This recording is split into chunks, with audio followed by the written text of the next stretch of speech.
Catherine, I want to start with you. As you were sitting here today, watching all of this play out, Donald Trump's former national security advisor raided by the FBI, a perceived political enemy of the president of the United States, someone the president himself today, you just saw called a sleazebag. What goes through your head? Well, it puts a cloud over, the search warrant and this investigation of Mr. Bolton. Obviously, he's innocent until proven guilty, and I want to make it clear, just because a search warrant is executed, that doesn't mean there's going to be an arrest or even an indictment. But when you have the president of the United States making these comments, basically while the FBI is in Mr. Bolton's home, as they're at his house, yeah, that's right, and making the statements, it can't be anything but a cloud over the investigation, and you wonder whether it's partisan or biased. Ryan, let's talk about some of the reporting from our colleagues over at NBC. A source close to John Bolton told NBC News that the search was in response to his criticism of Trump and his book that came out in 2020, which, by the way, the first Trump administration actually sued him over. The source said, quote, "It's retribution, pure and simple." What are you hearing? One of the complicated things here is the statute of limitations in terms of how that connects to the book. That's something that I think, you really have to keep a close eye on, because that's a 5-year statute of limitations. And this was something that the Trump administration, wanted to get going. During the Biden administration, this was something that was sort of put on pause. And we don't know really the reasons why. And that's appropriate, because typically in investigations, you don't really go out speaking ill of someone if you're not going to be charging them.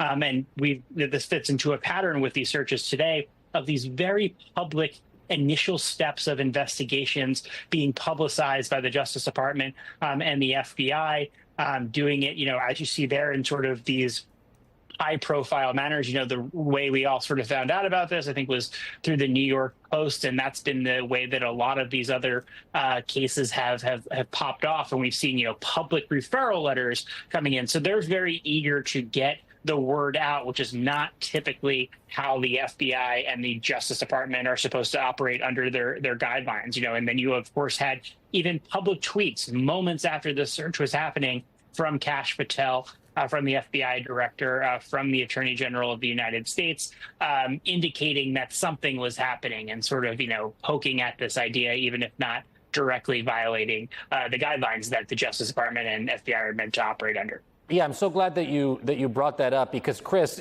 in this sort of bizarro world in which we are living, this was previewed by the law enforcement leadership of the United States of America as the news was breaking. As Ryan said, Kash Patel, the FBI director, posted on social media, "No one is above the law. FBI agents on a mission." This is before even that New York Post article came out. And then the Attorney General of the United States, Pam Bondi, posted her own message.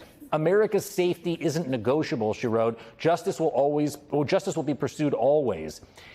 Is it not? I think it's general policy for law enforcement agencies not to comment on active investigations, much less give you a heads up they're about to go raid a potential suspect's home. Yeah, bizarro world is probably a great way to describe this. And as Ryan points out, this is, I've never seen this, not in my career in the FBI. This is just not something that a professional would do in any investigation. It actually could compromise the safety of the agents getting ready to execute whatever operation that they're doing. But it's also highly prejudicial against whoever the subject of this search is. So Ambassador Bolton, this is a spectacle because of those posts, number one. But then number two, the nature in which the agents were clearly directed to do this. Normally in cases like this, which are sensitive investigative matters, because he was such a high-profile government official, these are done, very low-key, usually negotiated.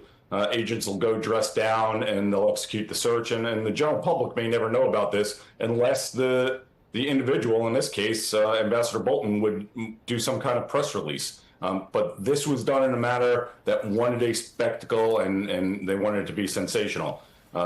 Very unusual for any case. Certainly for a national security investigation, you generally wouldn't do things this way. So I think the loyalists running the Department of Justice and now the FBI, unfortunately, really wanted to turn this into a circus. I think the administration has been pretty clear that low key is not how they like to do anything, particularly as you look at National Guard troops sitting outside Union Station and U.S. Marines, as of a month ago, guarding the federal buildings in downtown Los Angeles as everybody wants them to go home. Catherine, part of the bizarro nature of all of this is that not only did the law enforcement leadership of the country speak out as this was going on, but the Vice President of the United States was about to sit down and do an interview with my colleague Kristen Welker, the moderator of Meet the Press, and basically commented on this in real time. I want to show everybody a little bit of what he said, and then I want to ask you about it on the other side. What I can tell you is that unlike the Biden DOJ and the Biden FBI, our law enforcement agencies are going to be driven by law and not by politics. And so if we think that Ambassador Bolton has committed a crime, of course, eventually prosecutions will come. If there's no crime here, we're not going to prosecute it. If there is a crime here, of course, Ambassador Bolton will get his day in court. That's how it should be. But again, our focus here is on, did he break the law? Did he commit crimes against the American people? If so, then he deserves to be prosecuted. So in that clip alone, I just counted the vice president say about an ongoing law enforcement investigation, which is ostensibly independent from the executive branch of the United States government. We're, our. How unusual is that? That's very unusual. There's clearly, in this administration, no wall between the Department of Justice and the White House, the president and the vice president. It's highly unusual for the president and vice president to be commenting on pending criminal cases. And so if you are a law enforcement agent out in the field and you hear that the executive branch is talking about this as our investigation, what does that do for the morale of the agents, the officers that are out in the field? Well, it endangers the morale, and it's bad for the morale because your job is to not have politics involved. So when you hear the president, the vice president, and other politicians talking about your investigation, it does make it seem very political. Ryan Riley, ever since the campaign, Donald Trump has always focused on retribution. He told his voters at one point that he personally is their retribution. How does that square with what we heard from the Vice President of the United States? He's saying this was targeted while his boss not only calls John Bolton a sleazebag, but he says, I am your retribution. Yeah, the phrasing that you just pointed out was actually exactly what I sort of focused on in that interview, because it was just so unusual saying, this is our thing. That was just not what happened during the Donald Trump investigation. You had former President Joe Biden sort of skirt questions about this. There was this huge wall. And you also had the Justice Department prosecuting the president's own son simultaneously, right? So this just was a completely different universe than we're talking about here when there is this collaboration. I mean, it's hard to keep up with a number of just, as a Justice Department reporter, norm-shattering things that we've seen over the course of this administration. I mean, for one, Pam Bondi does press conferences on the lawn of the White House constantly. That's extremely unusual. Just this close relationship, the president speaking from the Justice Department during that highly politicized speech. There's just been over and over again these sort of norm-shattering instances throughout this first several months or more than half year of his presidency. Chris, if you're the Attorney General of New York or the junior senator from the state of California, two other sort of high-profile perceived political enemies of the President of the United States, makes pretty clear, doesn't it, what the president thinks about his political enemies and what might happen to them next? Yeah, I think that should be a real concern for them and for all Americans. I don't think there's a limit necessarily to what this administration is planning on doing against the enemies list.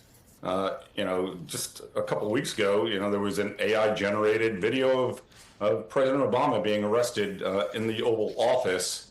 And then this opening of this broad investigation by the ODNI. So I think they consider anything fair game here. And we should be concerned about, the utilization of the FBI as a tool in this political witch hunt. So today could have been just, the first shot in this campaign. So we should see how this unfolds.